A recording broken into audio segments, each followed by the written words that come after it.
नमस्कार, स्वागत है आप सभी का टीएनपी न्यूज में और मैं हूं आपके साथ मिशा सिंह।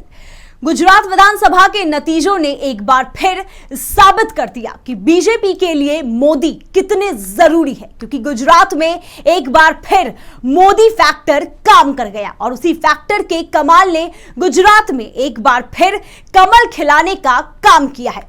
मोदी के नेतृत्व में विधानसभा की 150 से ज्यादा सीटों पर भारी जीत हासिल कर बीजेपी ने अपने ही रिकॉर्ड को तोड़ दिया है। लेकिन रिकॉर्ड तोड़ जीत को बीजेपी की जीत कहे या मोदी की, क्योंकि राजनीति के सूरमा रहे मोदी आज एक ब्रांड बन चुके हैं, एक ऐसा ब्रांड जिसकी चुनावी रणनीति ने सभी विरोधियों के रंग उड़ा रखे हैं।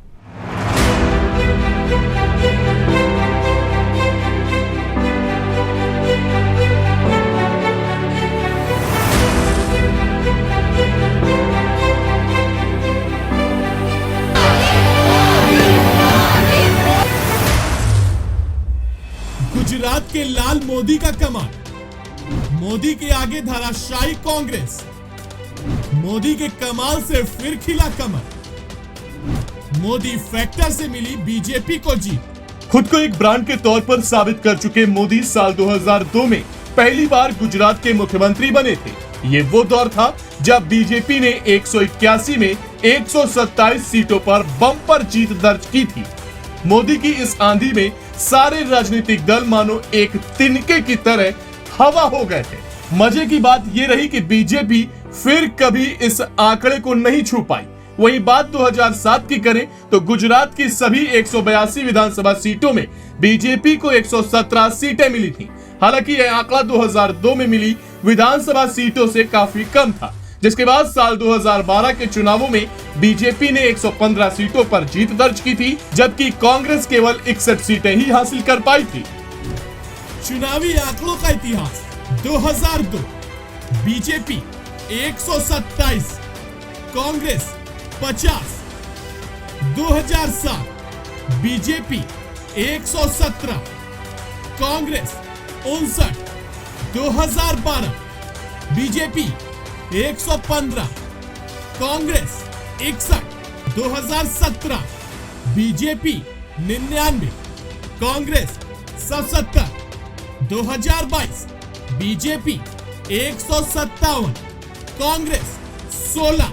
यानी एक बार फिर मोदी फैक्टर का जादू दिखा। इसको मोदी की जीत कहें या बीजेपी की, क्योंकि मोदी भले ही गुजरात की राजनीति से दिल्ली की ओर बढ़ गए हो, लेकिन उनके कदम आज भी गुजरात पर जमे हुए हैं। ये उनका दबदबा ही है कि गुजरात की जनता इस मैदान में किसी को टिकने नहीं दे रही है। साल 2002 के बाद ये पहली बार है जब मोदी के शीर्ष नेतृत्व में बीजेपी ने अपने ही रिकॉर्ड को तोड़ा है। 27 सालों बाद बीजेपी ने 157 सीटों पर जीत दर्ज की।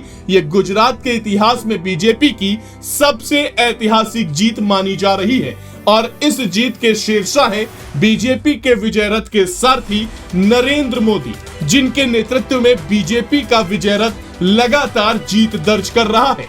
वहीं दूसरी ओर कांग्रेस की सियासी जमीन लगातार बंजर होती दिख रही है। अस्तित्व के लिए जूझती कांग्रेस भारत जोड़ो यात्रा तो चला रही है, लेकिन उसकी खुद की पार्टी अस्तित्व की लड़ाई लड़ रही है।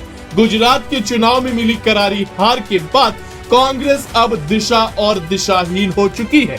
इसका कारण शीर्ष नेतृत्व की उदासीनता को माने या विवादित बयानबाजी को। राजनीतिकारों की माने तो कांग्रेस ने इस चुनाव को ज्यादा गंभीरता से नहीं लिया और ना ही कोई बड़ा नेता वहां के मंचों से अपने लिए वोट मांगता नजर आया और रही बची कसर पूरी करने का काम किया पार्टी नेताओं की विवादित बयानबाजी ने।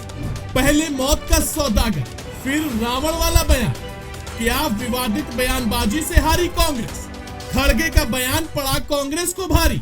तुम्हारे को तुम्हारी सूरत कितनी बार देखना, कारपोरेशन में भी तुम्हारी सूरत देखना, एमएलए इलेक्शन भी तुम्हारी सूरत देखना, एमपी इलेक्शन में भी तुम्हारी सूरत देखना, हर जगह कितने हैं भाई? क्या आपके रावण के जैसा 100 मुख है क्या है? मोदी के लिए दिए गए इस बयान ने कांग्रेस की हार के ताबूत में कील ठोकने का काम किया। जिसके बाद बीजेपी ने विपक्ष को घेरने का कोई मौका नहीं छोड़ा था।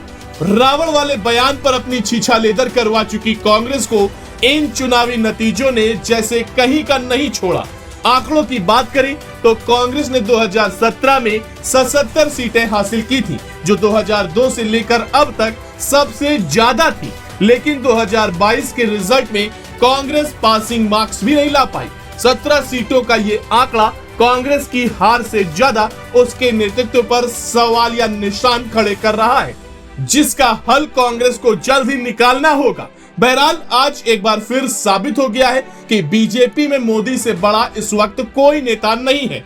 अगर बीजेपी को अपने विजय रथ को आगे बढ़ाते रहना है तो उस रथ की बागडोर मोदी के हाथों में ही होनी चाहिए। Bureau report, TNP news.